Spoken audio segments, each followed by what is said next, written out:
Olá, gente. Eu sou Rose Fraga, do Departamento de Letras da UFRPE. Estou aqui para um bate-papo com o professor Wagner Lira, do Departamento de Educação também da UFRPE, sobre sua participação no grupo de extensão Além das Letras, que na sua segunda edição traz aqui o professor para a gente conversar sobre direitos humanos e ações afirmativas. Vou começar dando a palavra ao professor, para que ele fale um pouco sobre o seu trabalho, que vem sendo desenvolvido aqui na universidade já há algum tempo, e agora com mais foco, com mais ênfase, porque agora ele é professor adjunto da universidade, né? Então, quero dar, inclusive, boas-vindas a Wagner Lira como colega, né, da universidade. Já trabalhamos juntos noutras frentes, no PET, que é o Programa de Educação Tutorial, e agora ele está conosco aqui mais efetivamente em outros trabalhos, inclusive nesse que é o Além das Letras. Bem-vindo, Wagner, ao UFRPE, e obrigada pela sua participação aqui conosco no Além das Letras. Muito agradecido, professora Rose, agradecido o pessoal da Rádio Web Agroecologia aqui da Rural. É uma satisfação estar aqui hoje com vocês, né, dialogando um pouco sobre o meu trabalho, mas também um trabalho que é de um coletivo, né? Eu faço atualmente, como a professora Rose falou, eu faço parte aqui como professor adjunto do Departamento de Educação, mas também faço parte de dois grupos de pesquisa aqui da Rural. O GETIGE, que é o Grupo de Estudos da Transdisciplinaridade da Infância e da Juventude, do qual eu sou vice-líder do grupo, e mais recentemente do Grupo Transculturalismo Crítico, Diversidade Cultural e Educação, o GETRANSC, aqui também da UFRPE. Enfim, falar um pouco sobre a minha trajetória na batalha e na luta pelos direitos humanos retrocede um pouco tempo atrás, desde a época do meu mestrado. Eu sou mestre e doutor em antropologia, tenho uma graduação em biologia e meu pós-doutorado eu fiz aqui no Programa de Educação, Culturas e Identidades, onde eu fiz o meu estágio pós-doutoral, né? Então, a gente sempre trabalhando com essas questões de direitos humanos, levando em consideração a questão do sofrimento entre crianças, adolescentes e jovens em idade escolar. Esse foi meu projeto de pós-doutorado. No mestrado e no doutorado, que foram feitos na UFPE, eu trabalhei muito com a questão das drogas, né, da prevenção, da redução de danos e de como certas tradições populares podem atuar frente à redução de danos e até mesmo o abandono do uso abusivo de determinadas drogas. Minha batalha nos direitos humanos vem daí, né? Trabalhei por um tempo com população em situação de rua, com os usuários de crack, junto ao programa Atitude, aqui no estado de Pernambuco. Isso nos anos de 2014, 2015, 2016. Fui bem atuante nessa área, né, área de prevenção e tratamento para usuários de drogas. E por um tempo trabalhei com isso. E no meu pós-doutorado eu voltei para os estudos para a violência escolar. Grande parte dessa violência, grande parte desse sofrimento tendo a ver com questões de raça, de etnia, de gênero, de sexualidade, que não são trabalhados na escola como um todo. Ô Wagner, fala para nós um pouco sobre quais as dificuldades e quais as expectativas desse trabalho com direitos humanos num contexto tão difícil que é o que nós estamos atravessando no país e até mesmo dentro da universidade, com algumas resistências quando falamos em direitos humanos, quando falamos em população de risco, quando falamos em proteção à criança. Para mim, o que é incrível, né, absurdamente incrível, é a gente encontrar algumas resistências a esse trabalho, até mesmo dentro da universidade. Eu queria que você falasse sobre quais as tuas expectativas de continuidade desse trabalho e quais são as dificuldades no trabalho dessa natureza. Certo. A gente sabe que a gente está vivendo um momento atípico no país, né? Um momento político que ele é bem conturbado devido a várias posturas fascistas, posturas antidemocráticas que afloraram, né, com a eleição do Bolsonaro. Mas a gente sabe que a batalha pelos direitos humanos é uma batalha histórica, não é uma conquista, é uma batalha que foi feita durante muito tempo. E por muito tempo a gente sempre teve essas posturas contra-hegemônicas, que são contra os direitos humanos, né? Obscurecendo a temática, simplificando. E atualmente a gente vê um contexto onde a gente tem uma desconstrução geral, a tentativa de desconstrução dessa política contra-hegemônica, que é a política de preservação ao ser humano como um todo. E a gente vê que existem algumas ações que tentam enfraquecer esse movimento contra-hegemônico. Então, esse é um dos principais desafios, a gente tentar entender como se dá isso no processo atual, né, e como isso foi sendo construído com o tempo, porque não é uma coisa de hoje, é uma coisa que já vem sendo construída com o tempo, essas posturas que são contra os direitos humanos, contra as ações afirmativas, contra a dignidade humana, principalmente dos sujeitos mais vulneráveis, ela já é uma, como a gente pode dizer, uma coisa estrutural na nossa estrutura social, né, uma coisa que fomenta a nossa estrutura social, e as pessoas que trabalham com direitos humanos, os intelectuais, os pesquisadores, os professores, as professoras que se dedicam a essa temática, sempre enfrentaram algum tipo de desafio. Atualmente a gente está vendo isso como uma forma mais explícita, devido a vários movimentos, como você mesmo falou, e como a gente vem acompanhando, que meio que negam e fazem a questão negacionista da história. Então, como perspectiva e como potencialidade, eu trago a necessidade da gente estar sempre reatualizando a história de uma forma como ela foi feita, de fato, pelas minorias, como isso foi conduzido pelos movimentos sociais, porque a partir dessas lógicas contra-hegemônicas a gente começa a entender uma forma e fabular uma forma de resistência mesmo, né? Uma forma de uma resistência coletiva, de uma resistência agrupada, onde as pessoas somam em vez de subtrair a partir das diferenças. Então, eu vejo nesse sentido, eu vejo que tem muito desafio, mas também tem muita potencialidade. Quando agora a gente tem a oportunidade de estar aqui conversando com vocês, a gente tem a oportunidade de estar levando certas temáticas para a sala de aula, temáticas que antes não eram abordadas, né? Então a gente tem várias políticas de ações afirmativas que fazem com que, além de incluir os assuntos, né, os conteúdos nos parâmetros curriculares, enfim, nas formas de fazer educação, a gente tem essa obrigatoriedade legal, mas também a gente tem a obrigatoriedade legal de incluir as pessoas que por muito tempo ficaram de fora, à margem, né, desse processo civilizatório ocidental, principalmente na modernidade tardia, como é o caso do Brasil e de outros países colonizados aqui na América do Sul, principalmente. Wagner, eu sei que você trabalha aqui com uma rede de parceiros bastante significativa. Com professores de grande importância para a universidade, como o professor Humberto Miranda, o professor Hugo Monteiro, e através deles é que nós nos conhecemos, né? Nos conhecemos e começamos também a trabalhar juntos no PET, Práticas de Letramento. Eu queria que você falasse sobre mais do que resistir. Eu acho que vocês protagonizam aqui na universidade um grupo de reação, né? Então, mais do que resistir, é preciso reagir, e eu acho que, na minha avaliação, vocês representam um pouco dessa reação, ou parte dessa reação, aqui dentro da universidade. Eu queria que você falasse sobre isso, a importância da gente sair da resistência e partir para a ação, para a reação, porque, na minha avaliação, acho que é disso que nós estamos precisando. Modestamente, nós também aqui fazemos parte desse grupo que reage, né, em atividades como essa, em atividades realizadas também dentro do PET, porque é onde nós podemos atuar, né, como professores, como universidade.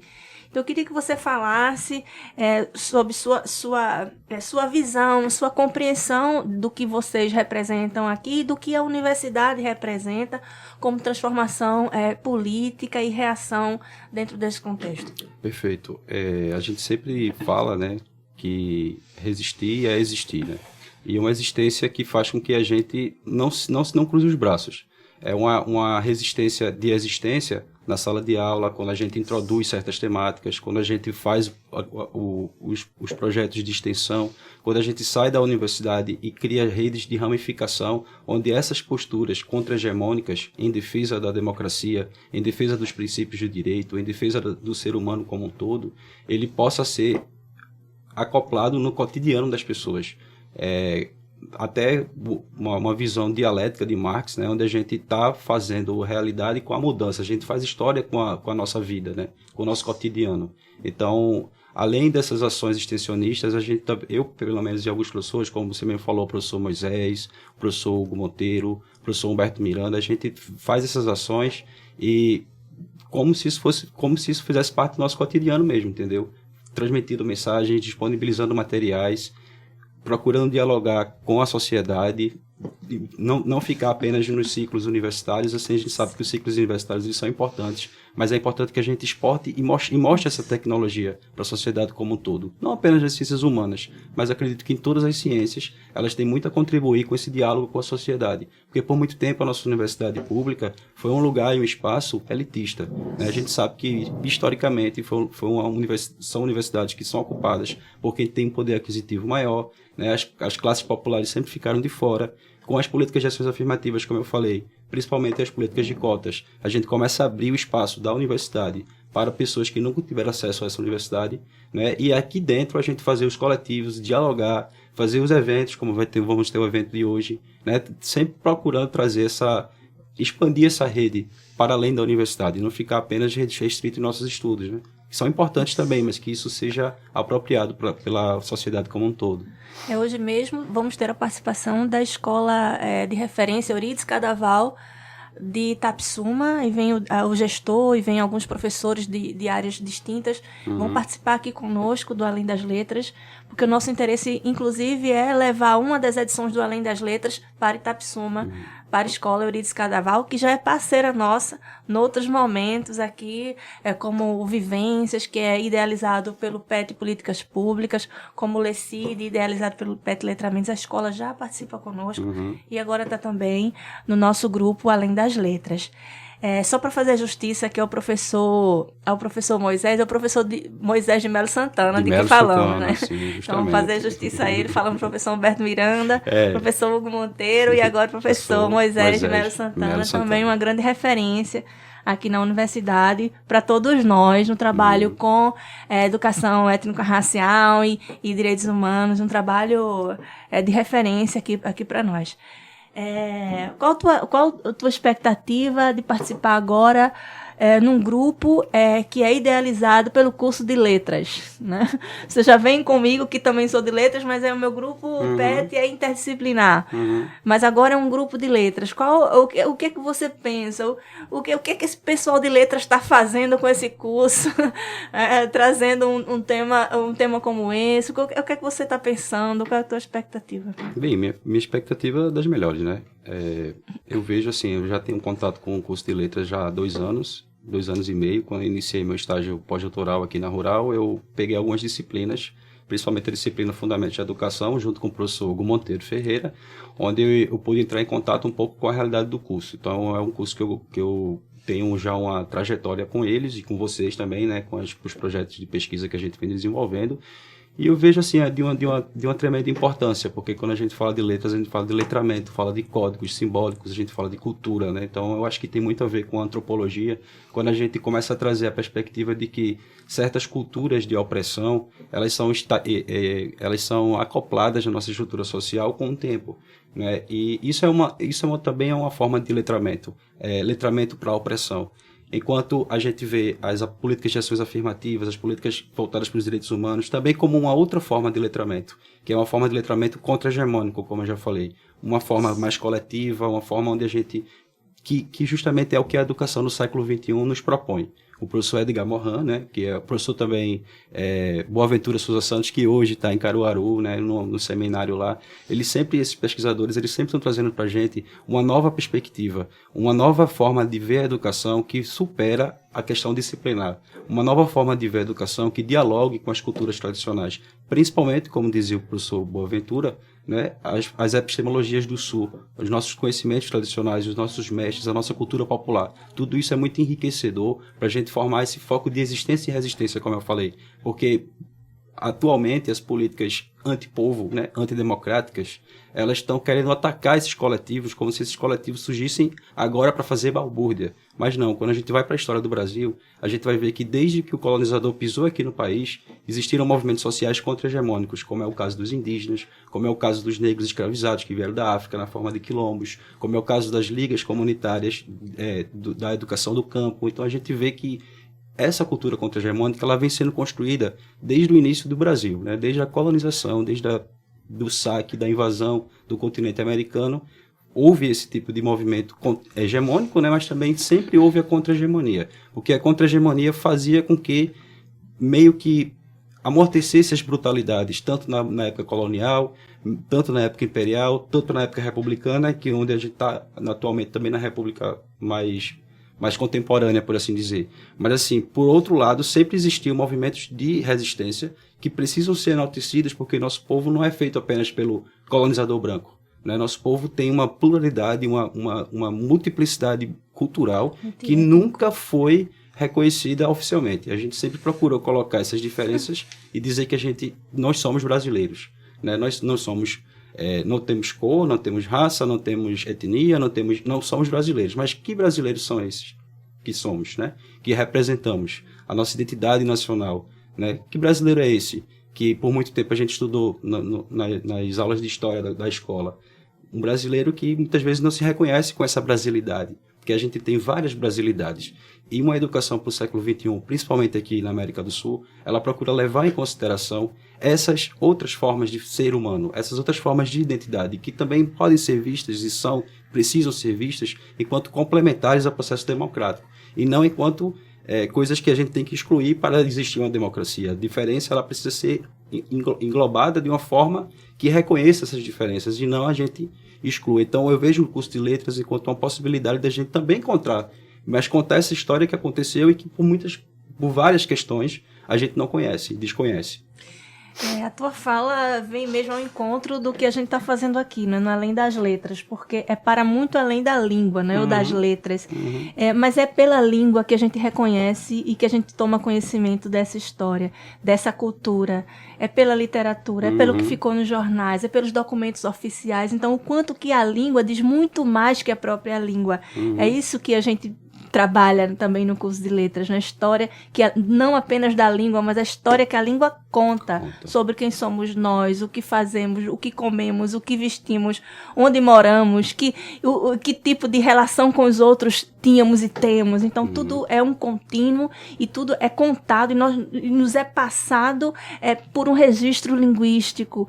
Então, a língua nos diz muito mais que a própria língua. Eu acho que o nome do grupo, Além das Letras, também inclui essa perspectiva, né, de que a língua conta uma história, a língua materializa uma cultura, materializa uma arquitetura, uma memória, uma identidade, né, do que nós fomos e do que nós estamos sendo, né, a partir do que foi construído por nós mesmos.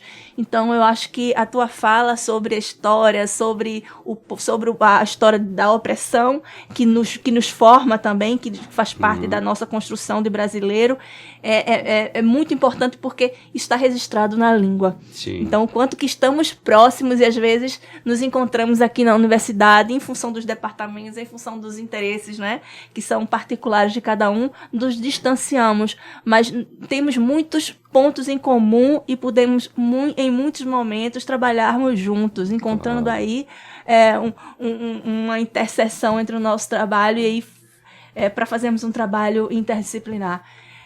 Eu acho que é um momento para a gente comemorar mesmo a tua presença no grupo e para afirmar trabalhos futuros. Eu queria que você agora dissesse as palavras finais e o encerramento desse bate-papo, e já fica aqui o compromisso, pelo menos de nossa parte, de a gente realizar outros trabalhos juntos. Sim, vamos realizar, já estamos realizando, né? Na verdade. Então, eu acho muito importante, como eu falei, né, eu trabalho aqui já na Rural há um tempinho, mas eu estou chegando agora, né, como professor adjunto. Eu passei no concurso agora do segundo semestre e assumi as disciplinas agora no final do semestre. Mas, assim, a minha expectativa é total, assim, é continuar fazendo o que eu já faço, é tentar agregar cada vez mais, é tentar fazer esses processos interdisciplinares e também transdisciplinares, né, porque eu transito também em outras matérias, outras disciplinas, transito na área da biologia, mas transito também na área da antropologia, na área da educação, na área de letras. Eu acho que a minha vida, por si só, já é transdisciplinar. Eu transito em vários ambientes e vou pegando as tecnologias que eu encontro, né, de certos ambientes e procuro dialogar com outras áreas do saber. Eu acho que isso não aprendi sozinho, aprendi com vários mestres, né, vários amigos, mestres, inclusive, a transitar por esses espaços e trazer um pouquinho dessa tecnologia no dia a dia, no cotidiano, porque eu estou no curso de formação, nos cursos de formação de professores, nas licenciaturas. Então, eu sempre procuro, em cada aula, trazer essa pegada dessa contra-hegemonia, até para contar uma história que as pessoas se identifiquem com ela. Porque chega daquela história de que o colonizador foi bom para o país, não existiu escravidão. Então, a gente também tem que saber que todas essas declarações de fake news, né, de difamação, tudo isso faz parte de um projeto de imbecilização do país. Então, quanto menos pessoas ficarem sabendo, por exemplo, do seu corpo, como é o caso da educação sexual, mais vulnerável aquela pessoa vai ficar. Então, a ideia é que a gente leve esses conhecimentos de fato, que a gente enfrente essa onda conservadora e que a gente diga, não, a escola, a universidade são lugares de saber e de poder, lugares onde vocês podem, no futuro, inclusive os meus alunos, eu sempre falo, meus alunos e minhas alunas, que no futuro vocês podem também estar ocupando, vocês vão ocupar esses cargos aqui, né? Um cargo de professor, de pesquisador. Então, para isso, vocês precisam ter acesso a essa tecnologia, porque assim, a gente está começando a fazer uma revolução na própria universidade, no sistema universitário, né? A gente vê que a universidade rural já tem 85% de pessoas que vêm de classes populares e tal. Então, contar essa história para que as pessoas se reconheçam com ela e que passem isso adiante. Eu acho que essa é a grande proposta de um curso de formação de professores, porque quando as pessoas vão passar por mim, por você, ou por outras pessoas que também trabalham com essa temática, elas vão ter acesso a esse tipo de conhecimento e passar aquilo adiante e fazer a mudança no cotidiano, no dia a dia. Muitas pessoas dizem, o fascismo ganhou. Beleza, o fascismo ganhou na macropolítica, mas na minha casa ele não ganhou. Na minha Na minha sala de aula ele não ganhou. Até porque eu tenho uma pluralidade de alunos. Eu tenho alunos do candomblé, eu tenho alunos do Xangô, eu tenho os alunos do catimbó, eu tenho alunos evangélicos. E todos eles, dentro da minha sala de aula, não sei em outros professores, mas eles conseguem, pelo menos, se identificar com aquela realidade. Então, eu nunca tive ainda nenhum conflito de dizer, não, o senhor é comunista, porque eu conto a história onde, de fato, eles se identificam, eles veem a realidade. É uma teoria e uma história onde as pessoas se identificam com ela, que é a teoria que a gente está vendo no cotidiano. É a teoria sempre da macropolítica querendo esmagar a micropolítica. Então, o nosso papel enquanto formadores de opinião, enquanto pesquisadores, professores, professoras, é justamente contar essa nova história e fazer com que as pessoas se reconheçam com ela e, a partir disso, mudar as estruturas sociais. Porque eu acredito que a gente, com o tempo, a gente está conseguindo já mudar muita coisa. Apesar dos retrocessos, né? Apesar do milicianismo, do bolsonarismo, a gente tem esses focos de resistência e de existência no cotidiano. Né? Então, basicamente isso. Trabalhar com essas potencialidades da cultura popular, os saberes do povo, os saberes tradicionais, trazer isso para a universidade, fazer um encontro de saberes com os conhecimentos tradicionais que muitas pessoas desconhecem, estigmatizam e até dizem que é coisa do demônio, quando na verdade são coisas do povo, né? Coisas do cotidiano, coisas de proteção. Proteção de tanta opressão que, historicamente, 520 anos de país, a gente sofre e vem sofrendo. Então, a gente sempre tem esses focos de resistência e a universidade, enquanto produtora de conhecimento, produtora de cultura, né, a Rural, por muito tempo e até hoje, vem se aproximando da população, a partir dos projetos de BIC, PIBID, PIA, o próprio PET e outras áreas aqui do conhecimento. Então, acho que esse é o movimento. É um movimento de não baixar a cabeça, é um movimento de se aquilombar, como dizia o professor Abdias do Nascimento, e fazer acontecer a realidade no cotidiano. Não silenciar para certas violações que a gente vê acontecer cotidianamente, né, de uma forma absurda no nosso país. Não silenciar em relação a isso, sempre estar denunciando crimes de racismo, crimes de homofobia, porque tudo isso está prescrito na Constituição Federal. A Constituição Federal exige que as pessoas tenham uma vivência, uma cidadania, pelo menos em harmonia, entre aspas, mas que isso não é previsto. Isso é previsto na Constituição, mas muitas vezes no cotidiano a gente vê que isso não é garantia, né? As pessoas são violadas ainda em vários dos seus direitos. E muitas dessas violações, muitas vezes ocorrem porque as pessoas não têm consciência de que têm direitos. Então, a escola e a universidade, elas vêm nessa perspectiva de anunciar que as pessoas têm direitos. Porque o direito à educação é um dos direitos mais básicos. A partir dele, as pessoas começam a adquirir outras formas de conhecimento que vão conduzir a outros tipos de aquisição de direitos. Então, essa é mais ou menos a minha perspectiva aqui na Rural. Bom, quero agradecer a gentileza e a sempre disponibilidade do professor Wagner Lira. Agradecer a professora Valéria Gomes, que coordena o Grupo Além das Letras, pela oportunidade de participar desse grupo, de participar dessa entrevista aqui com o professor e meu amigo Wagner Lira. Então, eu acho que é desejar que tenhamos um bom evento e que tenhamos futuros trabalhos pela frente. Obrigada, Wagner. Obrigada a todos. Muito obrigado. Agradecer.